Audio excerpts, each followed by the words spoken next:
Hello and welcome back to another episode of Cat Tales, a Warrior Cats Reread podcast. I'm your host, Coffee, as always. And this week we are starting Book 4 of the Prophecies Begin arc. At least that's officially what it's called. Lots happened in the last book. Tigerclaw is now exiled. Bluestar seems to be going a little cray-cray. And Graystripe leaves for RiverClan to be with his kits. Oh, and did I mention Fireheart is now the deputy? Yeah, lots happening. Today, we are going to be reading the prologue and chapters 1 through 3 of Book 4, Rising Storm. I'm going to read the little blurb on the back. Quote, Fireheart's traitorous enemy Tigerclaw has been vanquished and exiled from ThunderClan. But Fireheart can't shake the feeling that he's lurking in the forest, waiting for his chance to strike.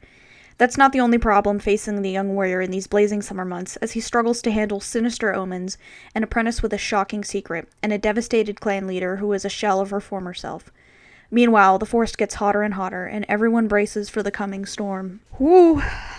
Definitely getting more tense up in here. Starting with the prologue. Quote, An agonized groan echoed across the moon-bleached floor of a forest clearing. Two cats crouched in the shadows under one of the bushes at the edge. One of them writhed in pain, lashing his long tail. The other cat raised himself to his paws and bowed his head. He had been a medicine cat for many long moons, and yet he could only watch helplessly as the leader of his clan was overpowered by the sickness that had already claimed so many lives. He knew of no herb that would ease the cramps and fever this sickness brought, and his patchy gray fur bristled with frustration as the leader convulsed again and then fell exhausted into the moss-lined nest. Fearfully, the medicine cat leaned forward and sniffed. There was still breath in the leader's body, but it was foul and shallow, and the Tom's thin flanks heaved with every gasp. A screech ripped through the woods. Not a cat this time, but an owl. The medicine cat stiffened. Owls brought death to the forest, stealing prey and even kits that had strayed too far from their mothers. The medicine cat raised beseeching eyes to the sky, praying to the spirits of his warrior ancestors that the owl's call was not an ill omen. He stared through the branches that formed the roof of the den, searching the dark sky for Silverpelt. But the swathe of stars where StarClan lived was hidden by clouds, and the medicine cat shivered with fear. Had their warrior ancestors abandoned them to the sickness that ravaged the camp? Then the wind stirred the trees, rattling the brittle leaves. High above, the clouds shifted, and a single star sent a frail beam of light through the roof of the den. In the shadows, the leader drew in a long, steady breath. Hope leaped like a fish in the medicine cat's heart. StarClan was with them after all. Weak with relief, the medicine cat lifted his chin, giving silent thanks to his warrior ancestors for sparing the life of his leader. As he narrowed his eyes against the shaft of starlight, he heard spirit voices murmuring deep inside his head. They whispered of glorious battles to come, of new territories, and of a greater clan rising from the ashes of the old. The medicine cat felt joy surge in his chest and pulsate through his paws. This star carried much more than a message of survival. Suddenly, without warning, a wide gray wing swept across the ray of starlight, plunging the den into darkness. The medicine cat shrank back and pressed his belly to the floor as the owl screeched down and raked the roof of the den with its talons. It must have smelled the sickness that weakened the leader and swooped in search of easy prey. But the branches were too thick for the owl to break through. The medicine cat listened to the slow beating of wings as the owl flew away into the forest, then sat up, heart hammering, and searched the night sky once more. Like the owl, the star was gone. In its place was only blackness. Dread crawled beneath the medicine cat's pelt and clutched at his heart. So the cats in this unknown clan gather around, asking questions about what that was about. They've all heard the owl too. They mutter anxiously to themselves, wondering what the owl is doing here, and if it's taken any kits. Luckily it didn't, but it could come back due to the smell of sickness and death in this camp. A couple of cats ask where the leader and medicine cat are. So the medicine cat can see that the clan needs some soothing words right now, so he walks across the clearing to talk to them. The cats are pretty convinced the owl was a bad omen.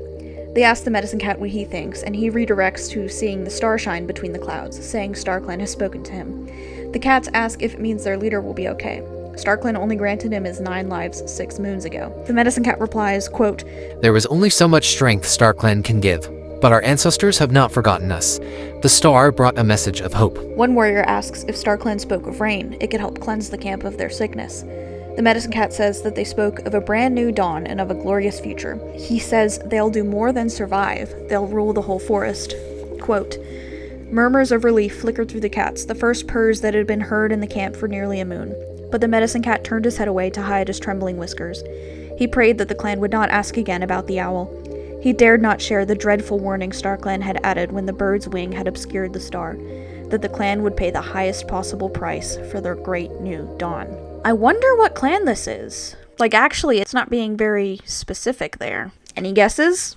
Leave a guess. Alright, Chapter 1, back to ThunderClan. Quote, Warm shafts of sunshine streamed through the canopy of leaves and flickered over Fireheart's pelt. He crouched lower, aware that his coat would be glowing amber among the lush green undergrowth. Paw by paw, he crept beneath a fern. He could smell a pigeon. He moved slowly toward the mouth-watering scent until he could see the plump bird pecking among the ferns. Fireheart flexed his claws, his paws itching with anticipation. He was hungry after leading the dawn patrol on hunting all morning. This was the high season for prey, a time for the clan to grow fat on the forest's bounty. And although there had been little rain since the new leaf floods, the woods were rich with food. After stalking the fresh kill pile back at camp, it was time for Fireheart to hunt for himself. He tensed his muscles, ready to leap. Suddenly a second scent wafted toward him on the dry breeze. Fireheart opened his mouth, tipping his head to one side. The pigeon must have smelled it too, for its head shot up and it began to unfold its wings, but it was too late. A rush of white fur shot out from under some brambles. Fireheart stared in surprise as the cat pounced on the startled bird, pinning it to the ground with his front paws before finishing it off with a swift bite to the neck. The delicious smell of fresh kill filled Fireheart's nostrils. He stood up and padded out of the undergrowth toward the fluffy white tom. Well caught, Cloudpaw. He meowed. I didn't see you coming until it was too late. Nor did the stupid bird, crowed Cloudpaw, flicking his tail smugly. Fireheart tenses up at this. Although Cloudpaw is a brilliant hunter, he's arrogant and stubborn, and to make matters worse, he was a kitty pet, and also Fireheart's sister's son. So the clan does not favor him. Fireheart knows Cloudpaw has to prove himself, which means being the best he can be, including behavior, which Cloudpaw, if you've been following along so far, is not the best at behaving well. Quote, It's just as well you're so quick. Fireheart pointed out. You were upwind. I could smell you even if I couldn't see you. And so could the bird. Cloudpaw's long snowy fur bristled and he snapped back. I know I was upwind, but I could tell this dumb dove wasn't going to be hard to catch whether he smelled me or not. The young cat stared defiantly into Fireheart's eyes, and Fireheart felt his annoyance turning to anger. It's a pigeon, not a dove. He spat. Is that really the most important thing right now, whether it's a pigeon or a dove? Just two neurodivergent cats talking to each other. Fireheart continues. And a true warrior shows more respect for the prey that feeds his clan. Yeah, right, retorted Cloudpaw. I didn't see Thornpaw show much respect for that squirrel he dragged back to camp yesterday. He said it was so dopey a kid could have caught it. Thornpaw is just an apprentice. Fireheart growled. Like you, he still has a lot to learn. Well, I caught it, didn't I? Grumbled Cloudpaw, prodding the pigeon with a sullen paw. There's more to being a warrior than catching pigeons. I'm faster than Brightpaw and stronger than Thornpaw. Cloudpaw spat back. What more do you want? Your den mates would know that a warrior never attacks with the wind behind him. Fireheart knew he shouldn't let himself be drawn into an argument, but his apprentice's stubbornness infuriated him like a tick on his ear. Rage-baited by his own nephew. Big deal. You might have been downwind like a good warrior, but I got to the pigeon first. Cloudpaw raised his voice in an angry yowl. Be quiet. Fireheart hissed, suddenly distracted. He lifted his head and sniffed the air. The forest seemed strangely silent, and Cloudpaw's loud meows were echoing too loudly through the trees. What's the matter? Cloudpaw glanced around. I can't smell anything. Neither can I. Fireheart admitted. So what are you worried about? Tigerclaw. Fireheart answered bluntly. The Dark Warrior had been prowling through his dreams since Bluestar had banished him from the clan a quarter moon ago. Tigerclaw had tried to kill the ThunderClan leader, but Fireheart had stopped him and exposed his long-hidden treachery to the whole clan. There had been no sign of Tigerclaw since, but Fireheart felt icy claws of fear pricking at his heart now as he listened to the stillness of the forest. It seemed to be listening too, holding its breath, and Tigerclaw's parting words echoed in Fireheart's mind. Keep your eyes open, Fireheart. Keep your ears pricked. Keep looking behind you, because one day I'll find you, and then you'll be crow food. Cloudpaw's mew broke the silence. What would Tigerclaw be doing around here? He scoffed. Bluestar exiled him. I know. Fireheart agreed. And only StarClan knows where he went, but Tigerclaw made it clear that we'd not seen the last of him. I'm not scared of that traitor. Well, you should be, hissed Fireheart. Tigerclaw knows these woods as well as any cat in ThunderClan. He'd tear you to shreds if he got the chance. Cloudpaw snorted and circled his catch impatiently. You've been no fun since Bluestar made you deputy. I'm not hanging around if you're just going to waste the morning trying to scare me with nursery tales. Nursery tales? Bro, you were there. And definitely old enough to see what happened. I meant to be hunting for the clan elders. And he dashed away into the brambles, leaving the lifeless pigeon lying on the earth. Cloudpaw, come back! Fireheart yelled furiously. Then he shook his head. Let Tigerclaw have the young mouse-brained idiot. He muttered to himself. He definitely doesn't mean that. Fireheart starts to take Cloudpaw's pigeon back to camp, then he realizes Cloudpaw should bring it back himself, and if he doesn't, he'll go hungry until he does. The sun rises higher and the day gets hotter. The forest is quiet, as if the prey is hiding until it cools down. Fireheart swears he can hear Graystripe say, You tried to warn him about Tigerclaw. Fireheart remembers how Graystripe left to join RiverClan for his kits and gets sad again, missing his best friend. Quote, he missed the companionship of Graystripe and still silently shared words with him almost every day. He knew his old friend so well, it was always easy to imagine what Graystripe would say in reply. Okay, so he's schizophrenic now. Not him being schizophrenic. Oh no. The trauma is getting to him. My boy. Fireheart shakes off the thoughts about Graystripe and heads back to camp. He passes by the high rock and hears voices. Warriors are gathered in the shadows of the rock. Quote, as Fireheart padded silently across the baked earth, Darkstripe's querulous meow sounded above the other voices. It's a rather big word for a kid's book. So who is going to lead the patrol at Sunhigh? Fireheart will decide when he returns from hunting. Whitestorm answered calmly. The elderly warrior was clearly reluctant to be stirred by Darkstripe's hostile tone. He should be back by now, complained Dustpelt, a brown tabby who had been an apprentice at the same time as Fireheart. I am back. Fireheart announced. He shouldered his way through the warriors to sit down beside Whitestorm. Well, now that you're here, are you going to tell us who's going to lead the patrol at Sunhigh? Meowed Darkstripe. The silver tabby turned a cold gaze on Fireheart. Fireheart felt hot under his fur in spite of the shade cast by the high rock. Darkstripe had been closer to Tigerclaw than any other cat, and Fireheart couldn't help wondering about the depth of his loyalty, even though Darkstripe had chosen to stay when his former ally was exiled. Longtail will lead the patrol. Fireheart meowed. Slowly, Darkstripe switched his gaze from Fireheart to Whitestorm, his whiskers twitching and his eyes glittering with scorn.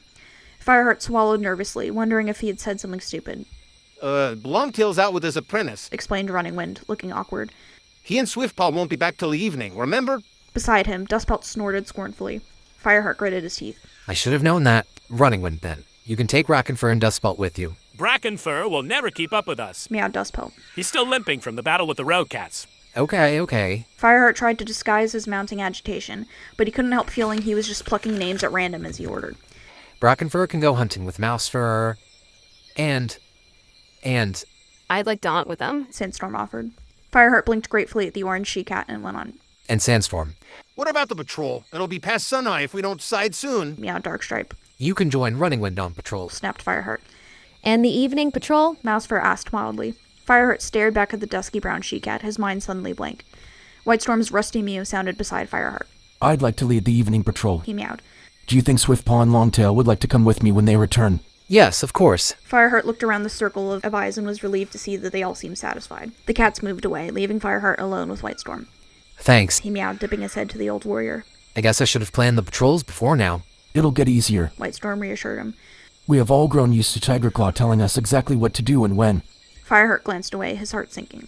They're also bound to be more edgy than usual, Whitestorm went on. Tigerclaw's treachery has shaken the whole clan. Fireheart knows Whitestorm is trying to encourage him. He forgot that Tigerclaw's treachery was a shock to the rest of the clan, because he knew all along that Tigerclaw was evil, and nobody else did, except for maybe Graystripe.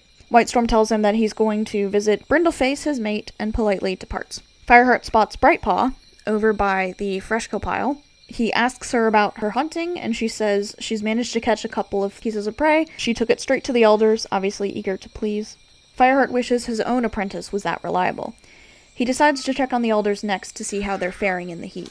As he approaches the fallen oak where the elders made their den, voices drift up from behind its branches. Quote, Willowpelt's kits will be born soon. That was Speckletail. She was the oldest queen in the nursery, and her single kit was weak and small for its age after a bout of white cough.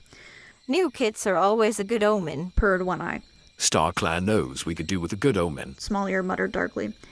You're not still fretting about the ritual, are you? Croaked Patchpelt. Fireheart could imagine the old black and white Tom flicking his ears impatiently at Small Ear. The what? Meowed One Eye. The naming ceremony for the new clan deputy, Patchpelt explained loudly.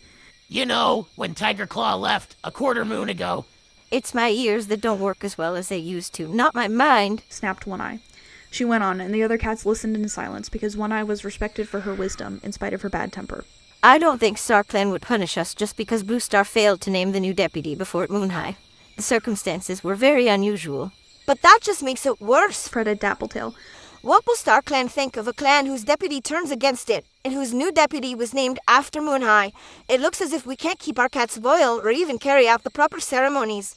Fireheart felt an icy ripple along his spine. When Bluestar learned about Tigerclaw's treachery and banished him from the clan, she had been too upset to carry out the proper rituals for appointing a new deputy. Fireheart had not been named as Tigerclaw's successor until the following day, and to many cats this was a very bad omen. Fireheart's naming broke with clan ritual for the first time I can remember, meowed Small Ear in a grave tone. I hate to say it, but I can't help feeling that his deputyship will be a dark time for ThunderClan. Old, superstitious, racist hags. They don't know anything.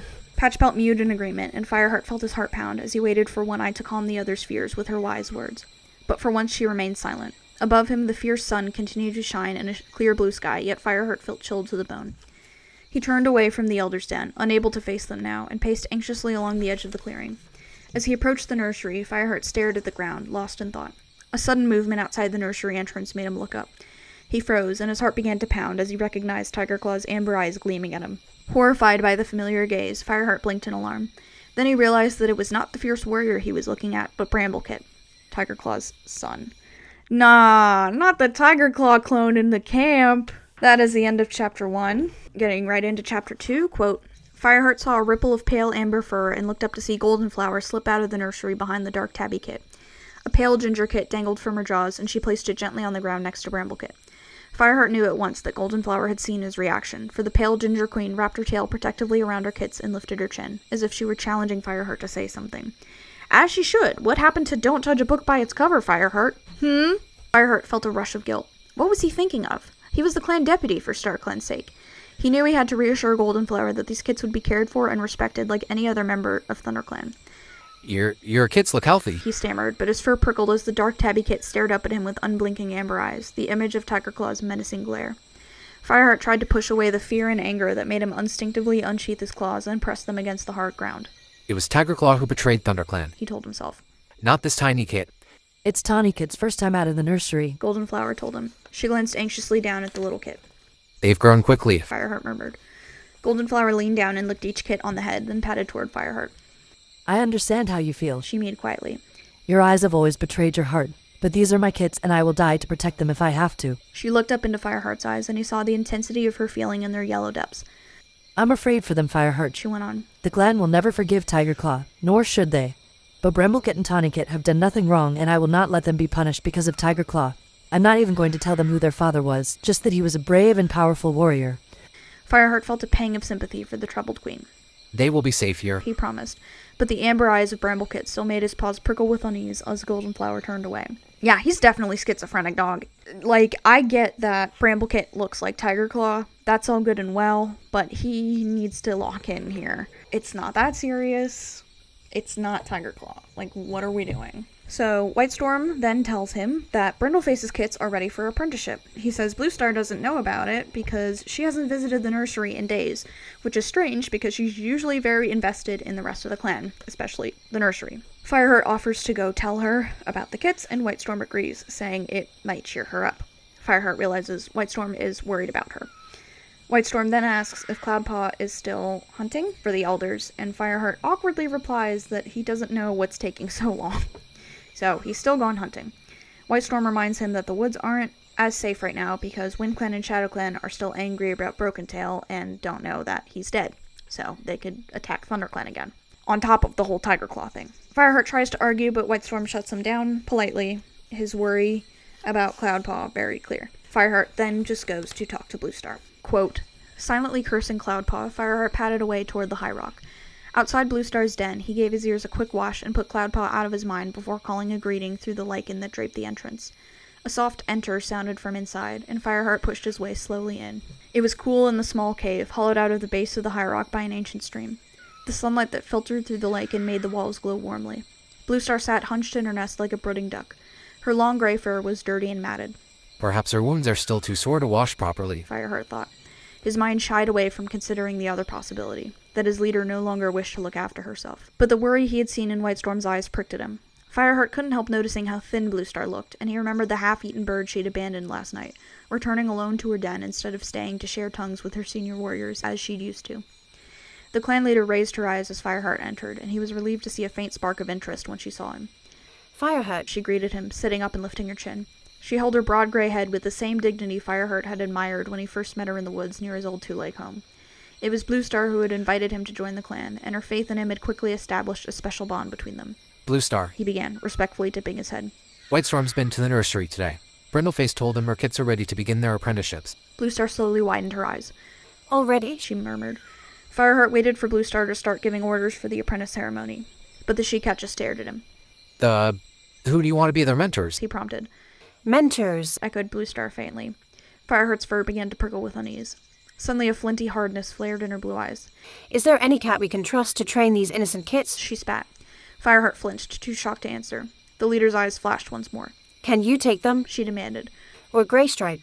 Fireheart shook his head, trying to push away the alarm that jabbed at him like an adder. Had Bluestar forgotten that Graystripe was no longer part of ThunderClan? I already have Cloudpaw, and Graystripe... His words trailed away. He took a small, fast breath and began again. Bluestar, the only warrior not fit to train these kids was Tigerclaw, and he has been exiled, remember? Any one of ThunderClan's warriors would make a fine mentor for Brindleface's kids. He searched Bluestar's face for a reaction, but she was staring unseeing at the floor of the den. Brindleface is hoping to have a naming ceremony soon. He persisted. Her kits are more than ready. Cloudpaw was their littermate, and he's been an apprentice for half a moon now. Fireheart leaned forward, willing Bluestar to answer. At last, the she-cat nodded her head briskly and lifted her eyes to Fireheart. With a wave of relief, he saw the tension leave her shoulders. And although her gaze still seemed remote and icy, it was calmer now. We'll have the naming ceremony before we eat this evening, she meowed as if she had never doubted it. So, who do you want to be their mentors? Fireheart asked cautiously. He felt a tremor ripple through his tail as Bluestar stiffened again and her gaze darted anxiously around the cave. You decide. Her reply was barely audible, and Fireheart decided not to press her anymore. He dipped his head and meowed. Yes, Bluestar. Before backing out of the den. Yikes, she is really not well. I guess she just is losing it. He sat in the shade of the high rock for a moment to gather his thoughts. Tigerclaw's treachery must have shaken her even more than he realized if she didn't trust any of her warriors now. Fireheart ducked his head to give his chest a reassuring lick. It was barely a quarter moon since the attack by the rogue cats. Bluestar would get over it, he told himself. Meanwhile, he had to hide her anxiety from the other cats. If the clan was already uneasy, as Whitestorm had said, seeing Bluestar like this would only make them more alarmed. So Fireheart goes to the nursery to tell Brindleface. Willowpelt greets him, asking how life as a deputy is, and he answers, it's fine, but he thinks to himself, quote, or it would be if I didn't have a pain in the neck for an apprentice, he thought with frustration. Or the elders fretting about the wrath of StarClan, or a leader who can't even decide who should mentor Brindleface's kids. Yeah, he's not having a good time right now. He goes in to greet Brindleface and tells her the news about her kits. She is relieved her kits are throwing themselves over her, and they're way too big for the nursery. Brindleface asks who their mentors will be. Fireheart is prepared for this question and just tells her Bluestar hasn't decided yet.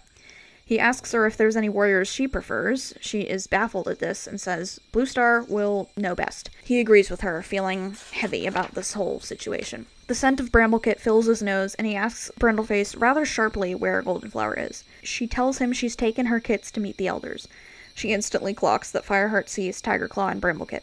She assures him that he only has Tigerclaw's looks, he's gentle with other kits, and his sister keeps him in line. Fireheart relaxes and leaves. Willowpelt, who is still outside the nursery, questions him about the ceremony, but he ignores her, still focused on Bramblekit's scent and the reminders of Tigerclaw. Like, he's fully schizophrenic, or at least just mentally unwell. Fireheart then decides to visit Cinderpelt. Ever since Graystripe left, she's been his closest friend. Upon entering the medicine den and seeing her, he is both delighted and saddened, remembering her injury and also happy that she's found her place as Yellowfang's apprentice. Quote, a large bunch of herbs dangled from Cinderpelt's jaws as she limped into the clearing. Her face was creased in a worried frown, and she didn't even notice Fireheart standing at the tunnel entrance. She dropped the bundle on the sun-baked ground and began sorting fretfully through the leaves with her forepaws. Cinderpelt? He meowed. The little cat glanced up, surprised. Fireheart, what are you doing here? Are you sick? Fireheart shook his head. No. Is everything okay? Cinderpelt looked dejectedly at the pile of leaves in front of her, and Fireheart patted over and gave her a nuzzle. What's the matter? Don't tell me you spilled mouse bile in Yellowfang's nest again. Again? Excuse me? No, replied Cinderpelt indignantly. Then she lowered her eyes. I should never have agreed to train as a medicine cat. I'm a disaster. I should have read the signs when I found that rotting bird. Fireheart remembered the moment that had happened after his naming ceremony. Cinderpelt had chosen a magpie from the Freshco pile to give to Bluestar, only to find that, beneath its soft feathers, it was crawling with maggots. Did Yellowfang think that was an omen about you? Fireheart asked. Well, no, Cinderpaw admitted. So what makes you think you're not cut out to be a medicine cat? He tried not to let his mind dwell on the fact that the rotting magpie could have been an omen about another cat, his leader, Bluestar. Cinderpelt flicked her tail with frustration. Yellowfang asked me to mix a poultice for her, just a simple one for cleansing wounds. It was one of the first things she ever taught me, but now I've forgotten which herbs to put in it. She's going to think I'm an idiot. Her voice rose to a wail, and her blue eyes were huge and troubled. You're no idiot, and Yellowfang knows it, Fireheart told her robustly. But it's not the first dumb thing I've done lately. Yesterday I had to ask her the difference between foxglove and poppy seeds. Cinderpelt hung her head even lower. Yellowfang said I was a danger to the clan. Oh, you know what Yellowfang's like. Fireheart reassured her. She's always saying things like that. Yellowfang had been ShadowClan's medicine cat, and although she had become part of ThunderClan after being exiled by their cruel leader, Brokentail, she still betrayed flashes of the fierce temper of a ShadowClan warrior. But one of the reasons she and Cinderpelt got on so well was that Cinderpelt was more than capable of standing up to Yellowfang's irritable outbursts. Cinderpelt sighed. I don't think I've got what it takes to become a medicine cat. I thought I was doing the right thing, becoming Yellowfang's apprentice, but it's no good. I just can't learn everything I need to know. Fireheart crouched down until his eyes were level with Cinderpelt's. This is about Silverstream, isn't it? He meowed fiercely. He remembered the day at Sunning Rocks when Graystripe's RiverClan queen had given birth before her time. Cinderpelt had tried desperately to save her, but Silverstream had lost too much blood. The beautiful Silver Tabby had died, although her newborn kits had survived. Cinderpelt didn't reply, and Fireheart knew he was right. You saved her kits. He pointed out. But I lost her. You did everything you could. Fireheart leaned forward to lick Cinderpelt on her soft gray head. Look, just ask Yellowfang what herbs to use in the poultice. She won't mind. I hope so. Cinderpelt sounded unconvinced. Then she gave herself a shake. I need to stop feeling sorry for myself, don't I? Yeah. Fireheart answered, flicking his tail at her. This dynamic reminds me of me and my boyfriend. He is much more level-headed than I am. Sorry. Cinderpelt threw him a rueful look that glimmered with a hint of her old humor. I don't suppose you brought any Freshco with you? Fireheart shook his head. Sorry. I just came to speak to you. Don't tell me Yellowfang's starving you. No, but this medicine cat thing is harder than you'd think. Cinderpelt replied.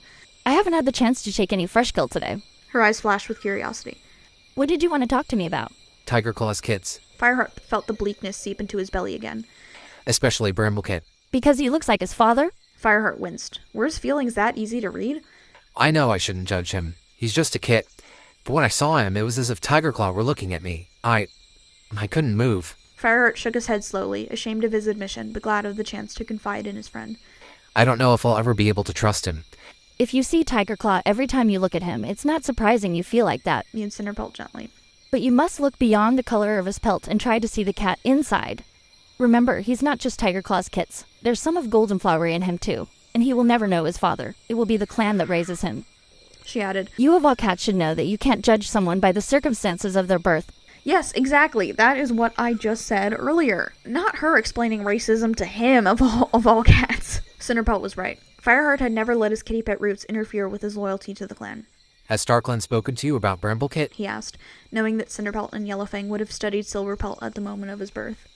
They do that? What, is that like astrology?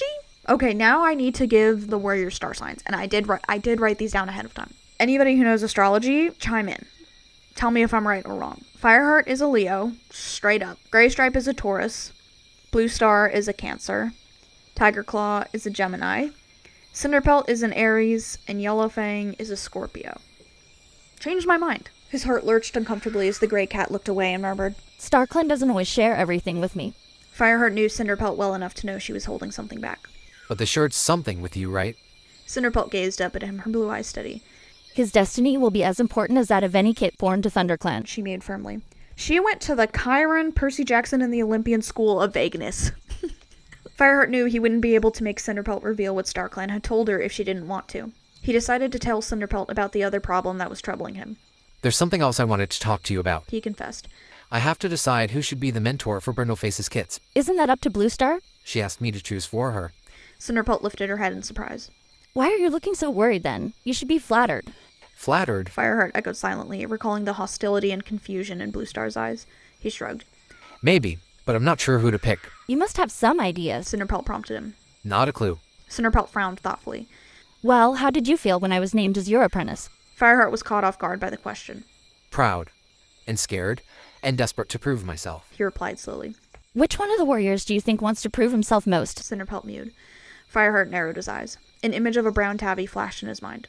Dustpelt. Cinderpelt nodded thoughtfully as he went on. He must be dying to get his first apprentice. He was pretty close to Tigerclaw, so he'll want to prove his loyalty to the clan now that Tigerclaw's been exiled. He's a good warrior, and I think he'll make a good mentor.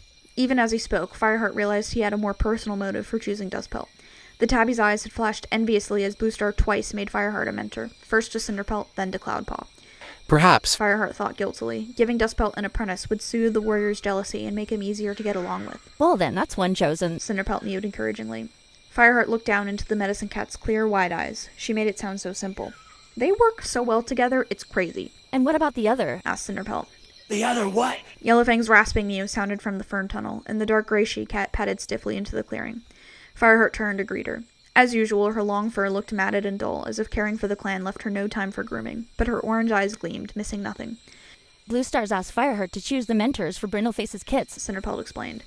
Oh, has she? Yellowfang's eyes widened in surprise. Who have you come up with? We've already chosen Dustpelt. Fireheart began. Yellowfang interrupted him. We've? She rasped. Who's we? Cinderpelt helped. He admitted. I'm sure Bluestar will be pleased that a cat who's barely begun her apprenticeship is making such important decisions for the clan. Yellowfang remarked. She turned to Cinderpelt. Have you finished mixing that poultice? Cinderpelt opened her mouth, then shook her head before wordlessly padding back to the pile of herbs in the middle of the clearing. Yellowfang snorted as she watched her apprentice limp away. That cat hasn't answered me back for days, she complained to Fireheart. There was a time when I couldn't get a word in edgewise. The sooner she gets back to normal, the better it'll be for both of us. The old medicine cat frowned, then turned back to Fireheart. Now where were we? Trying to decide who would be the second mentor to Brindleface's kits. Fireheart answered heavily. Who doesn't have an apprentice? Rasped Yellowfang. Well, Sandstorm. Fireheart replied. He couldn't help feeling it would be unfair to give Dustpelt an apprentice without giving Sandstorm one too. After all, the two cats had trained together and earned their warrior names at the same time. Do you think it would be wise to have two inexperienced mentors at the same time? Yellowfang pointed out. Fireheart shook his head. So is there a more experienced Thunderclan warrior who doesn't have an apprentice? Yellowfang pressed him. Darkstripe. Fireheart thought reluctantly. Every cat knew that Darkstripe had been one of Tigerclaw's closest friends, even if he had chosen to stay with the clan when the traitor had been sent into exile. Fireheart realized that if he didn't choose Darkstripe to be a mentor, it might look as if he were taking revenge for the hostility that the warrior had shown him since he first came to ThunderClan. After all, Darkstripe was an obvious choice to take one of the apprentices. Yellowfang must have seen the look of determination on Fireheart's face, for she meowed. Right, that's ordered. Would you mind leaving me and my apprentice in peace now? We have work to do. Fireheart pushed himself to his paws, his relief that he had found two mentors tempered by the uneasy feeling that, while the chosen cat's loyalty to the clan was not in question, he was far less sure of their loyalty to him. That's the end of Chapter 2. Chapter 3. Fireheart leaves the medicine den and spots Thornpaw returning to camp with 2 mice. He asks if he's seen Cloudpaw, and Thornpaw shakes his head no. Fireheart feels himself getting angry and more agitated, but realizes it's only because he's afraid that Tigerclaw could have found Cloudpaw. He vows to go look for him after he goes to speak with Bluestar about the new mentors. Quote, at the High Rock, Fireheart didn't pause to smooth his ruffled fur. He just called out and pushed his way through the lichen as soon as he heard Bluestar's reply. The ThunderClan leader was crouching in her nest where he had left her, staring at the wall. Bluestar. Fireheart began, dipping his head. I thought Dustpelt and Darkstripe would be good mentors. The elderly she-cat turned her head and looked at Fireheart, then heaved herself up onto her haunches. Very well, she answered flatly. A wave of disappointment broke over Fireheart. Bluestar looked as if she didn't care whom he chose. Shall I send them to you so you can tell them the good news? He asked. They're out of camp just now, he added. But when they return, I can... They're out of camp? Bluestar's whiskers twitched. Both of them? They're on patrol, Fireheart explained uncomfortably. Where's Whitestorm? out training Brightpaw, And Mousefur? hunting with Brackenfur and Sandstorm. Are all the warriors out of camp? Bluestar demanded. Fireheart saw the muscles in her shoulders tense and his heart lurched. What was Bluestar afraid of? His thoughts started back to Cloudpaw and the fear he'd felt this morning in the silent forest. The patrol's due back soon. Fireheart fought to stay calm as he tried to reassure his leader. And I'm still here. Don't patronize me. I'm not some frightened kid, spat Bluestar. Well, girl, you're kind of acting like it. Fireheart shrank back and she went on. Make sure you stay in camp until the patrol returns. We've been attacked twice in the past moon. I don't want the camp to be left unguarded. In the future, I want at least 3 warriors to remain in camp all the time. Fireheart felt a chill shudder through his pelt. For once, he did not dare meet his leader's eyes, afraid that he wouldn't recognize the cat he saw there. Yes, Bluestar, he murmured quietly. When Darkstripe and Dustpelt return, send them to my den. I wish to speak to them before the ceremony. Of course. Now go. Bluestar flicked her tail at him as if she thought he was putting the clan in danger by wasting time. Oh, yeah, she's definitely losing it. Fireheart leaves her den, ruffled, when Darkstripe, Runningwind, and Dustpelt return to camp. They tell him that there's no sign of the other clans, but they did smell Cloudpaw near Two Lake Place, so Fireheart at least has a place to start looking. Two Lake Place. Not good. He tells Darkstripe and Dustpelt that Bluestar wants to speak with him in her den. He sees Runningwind leading Thornpaw to the camp entrance. Runningwind explains he'd promised Mousefur that he'd teach Thornpaw how to catch squirrels. Fireheart starts to object, but realizes he needs to stay behind per Bluestar's orders. He feels frustrated. He can't seem to inspire Cloudpaw to behave. And now he's worried about his apprentice, but he can't go look for him because he has to stay in camp, because Bluestar is tweaking. The day drags on. Fireheart watches for Cloudpaw, but he doesn't return. As the sun sets, all the patrols have returned, and still there's no Cloudpaw. Why is nobody going to look for him? This is my question. Like, he's an apprentice. He's not a full-grown warrior or a medicine cat or anything. Like, he's basically, he's still a child. Why is nobody looking for him at this point? The apprentice naming ceremony is getting ready to start. Bluestar jumps onto the high rock, looking stronger since the battle had happened. Fireheart wonders why her mind hasn't recovered as fast as her body.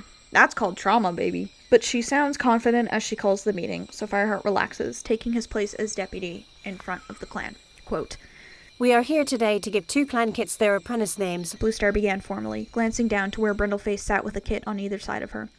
Fireheart hardly recognized the boisterous gray kits he'd seen wrestling in the nursery earlier. They looked much smaller out here, with their fur neatly groomed. One of them leaned toward its mother, its whiskers trembling with nervous excitement. The larger kit kneaded the ground with its paws. An expectant hush fell over the rest of the clan. Come forward. Fireheart heard Bluestar's voice command from above. The kits padded side by side to the center of the clearing, their mottled gray coats bristling with anticipation. Dustpelt, rasped Bluestar. You will be mentor to Ashpaw. Fireheart watched as Dustpelt walked toward the larger gray kit and stood beside him. Dustpelt, Bluestar went on. This will be your first apprentice. Share your courage and determination with him. I know you will train him well, but don't be afraid to turn to the senior warriors for advice. Dustpelt's eyes gleamed with pride, and he leaned down to touch Ashpaw's nose with his own. Ashpaw purred loudly as he followed his new mentor to the edge of the circle. The smaller kit remained in the center of the clearing, her eyes shining and her little chest quivering. Fireheart caught her eye and blinked warmly at her. The kit stared back at him as though her life depended on it. Dogstripe. Bluestar paused when she meowed the warrior's name. Fireheart's spine tingled as he saw a glimmer of fear flash in the leader's eyes. He held his breath, but Bluestar blinked away her doubt and went on. You will be mentor to Fernpaw. The kit's eyes widened, and she spun around to see the big tabby warrior padding toward her. Dogstripe, meowed Bluestar. You are intelligent and bold. Pass on all you can to this young apprentice. Certainly, promised Darkstripe. He bent to touch noses with Fernpaw, who seemed to shrink back for a heartbeat before stretching up to accept his greeting. As the new apprentice followed Darkstripe to the edge of the clearing, she cast an anxious look over her shoulder at Fireheart. He nodded back encouragingly. The other cats began congratulating the 2 new apprentices, crowding around them and calling them by their new names. Fireheart was just about to join them when he caught sight of a white pelt slipping into the camp. Cloudpaw had returned. Fireheart hurried to meet him. Where have you been? He demanded. Cloudpaw dropped the vole that was clenched between his jaws. Hunting? Is that all you could find? You caught more than that during Leaf Bear. Cloudpaw shrugged. It's better than nothing. What about the pigeon you caught this morning? Fireheart asked. Didn't you bring that back? It was your catch. Fireheart spat. Cloudpaw sat down and curled his tail over his front paws. I suppose I'll have to fetch it in the morning. He mewed. Yes, agreed Fireheart, exasperated by Cloudpaw's indifference. And until then, you can go hungry. Go and put that... He flicked his nose at the vole. ...on the fresco pile. Cloudpaw shrugged again, picked up the vole, and patted away. Fireheart turned, still furious, and saw Whitestorm standing behind him. He'll learn when he's ready, meowed the White Warrior softly. I hope so, Fireheart muttered. Have you decided who's going to lead the Dawn Patrol? Whitestorm asked, diplomatically changing the subject. Fireheart hesitated. He hadn't even thought about it, or the rest of the patrols and hunting parties for the next day. He'd been too busy worrying about Cloudpaw. Give it some thought, meowed Whitestorm, turning away. There's plenty of time yet. I'll lead the patrol, Fireheart decided quickly. I'll take Longtail and Mousefur. Good idea, purred Whitestorm. Shall I tell them? He glanced over at the fresco pile, where the cats were beginning to gather.